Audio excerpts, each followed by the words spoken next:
Good morning, everyone. I'm Zachary Myers, U.S. Attorney for the Southern District of Indiana. We have the pleasure to welcome the Department of Justice's Bureau of Justice Assistance here at Indianapolis for our Violent Crime Reduction Summit. And we are particularly thrilled to be able to have a conversation with our local, federal, state law enforcement partners here in Indiana with our 86th Attorney General of the United States, Merrick Garland. Good morning. I think it's still morning. Yeah, 15 more minutes. Good. All right. Good morning, everyone. In just a few minutes, Associate Attorney General Vanita Gupta, U.S. Attorney Myers, and I will meet with our state and local law enforcement partners here. The current elevated threat environment has placed an enormous burden on their shoulders. I'm glad to have this chance to thank them directly for their service. I look forward to our discussion. In the most difficult moments for our communities and for our country, strong partnerships between federal, local law enforcement, and the communities we serve are essential to getting us through. As always, but especially now, the Justice Department is remaining vigilant in the face of potential threats of hate-fueled violence and terrorism. We are closely monitoring the impact that the conflict in the Middle East may have in inspiring foreign terrorist organizations, homegrown violent extremists, domestic violence extremists, both abroad and here in the United States. All of us have also seen a particularly sharp increase in the volume and the frequency of threats against Jewish, Arab, Muslim, and Palestinian communities across our country since October 7th.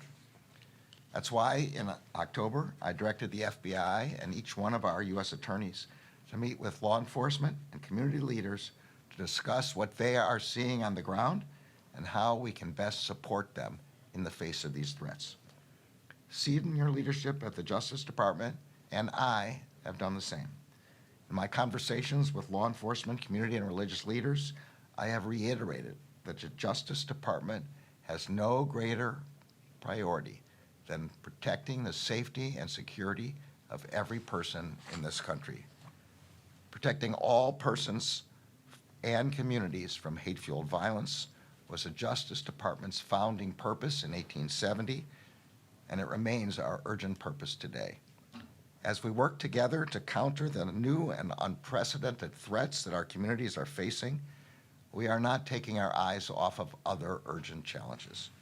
Here in Indiana and across all 94 of our U.S. Attorney's offices, we are continuing to implement our department-wide strategy to combat the violent crime spike that began during the pandemic.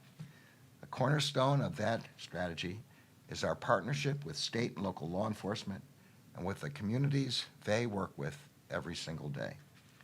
For this office, that has meant working with the FBI's Safe Streets Task Force and the Indianapolis Metropolitan Police Department as part of an OCDETF investigation to target the most substantial fentanyl trafficking organizations in central Indiana. In August, the U.S. Attorney's Office for the Southern District of Indiana announced that it had secured the sentencing of the 20th defendant in connection with a major drug trafficking organization. Over the course of the investigation, law enforcement seized more than 72 pounds of fentanyl, 117 pounds of methamphetamine, 113 firearms, and 60 machine gun conversion devices. Combined, the defendants were sentenced to over 265 years in federal prison. In June, this office took part in another OCDETF investigation with ATF, the IRS, and the DEA. As a result of that investigation, the office charged a defendant with unlicensed firearms dealing. The defendant is charged with selling more than 590 firearms to two individuals aware that the firearms he sold would be transported to Mexico. Law enforcement seized more than 1,000 firearms from that defendant's residence. These examples represent just a sliver of the work that our law enforcement officers in the Southern District of Indiana do to fulfill the department's mission, to uphold the rule of law, to keep our country and our communities safe, and to protect civil rights. The Justice Department and I personally appreciate just how stressful and dangerous the job of law enforcement is. In July 2021, a man drove his pickup truck to the gate of an FBI building in Terre Haute and threw a Molotov cocktail towards that building. When Terre Haute police detective and FBI task force officer Gregory Ferenczi walked out of the building, the man shot and killed him.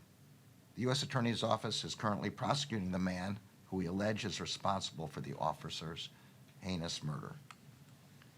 Just this past July, Marion County Sheriff's Office Deputy John Durham was brutally murdered when an inmate he was transporting strangled him to death with the chains of his handcuffs. In this year alone, 5 law enforcement officers in the Southern District of Indiana have tragically died in the line of duty. My heart goes out to these officers' families and to the families of so many others who have made the ultimate sacrifice to protect their communities. The Justice Department will do everything in our power to support law enforcement and their families. We know that when officers are safe and supported, communities are safer too. Thank you all for being here. Now I'm pleased to introduce the Associate Attorney General of the United States, Vanita Gupta. Thank you, Mr. Attorney General. As Associate Attorney General, I supervise, among many other things, but most relevant today, the department's 3 grant-making offices: the Office of Justice Programs, the Office of Community-Oriented Policing Services, better known as the COPS Office, and the Office of Violence Against Women. And I extend my gratitude to all of you for the public service you do every day to keep us all safe in our communities. Our offices at the Justice Department provide a lot of high-quality training and support and technical assistance to law enforcement, to state, local, and tribal law enforcement and other partners. And in FY23, we gave out nearly $5.6 billion in grants to support public safety in communities across the country. That includes the COPS hiring program, which this year alone funded over 1,700 law enforcement officers in 394 different agencies nationwide. We know that still is not enough. While the funding can be a game changer for agencies that receive it, we also know that we are in the midst of a historic recruitment and retention crisis for law enforcement. And earlier this year, the Bureau of Justice Assistance, part of the Office of Justice Programs, and our host this week, and the COPS Office convened law enforcement and community leaders across the country to discuss creative solutions for this crisis. And the Justice Department now is funding and supporting these solutions, including investing in officer well-being, including through mental and physical health benefits and improved flexibility and schedules, including community partners and stakeholders in academy training to help enrich officers' understanding of additional and complementary resources in the community, assigning new hires mentors as soon as they accept an offer instead of waiting for field training, and developing pipeline programs in high schools and colleges. We developed this resource really at the behest of law enforcement leaders like yourselves, and I hope it provides valuable resources as we continue to look for ways to help increase recruitment and retention. Your work matters deeply for the health and benefit of our communities, and I'm happy to be here with you this morning and look forward to our discussion.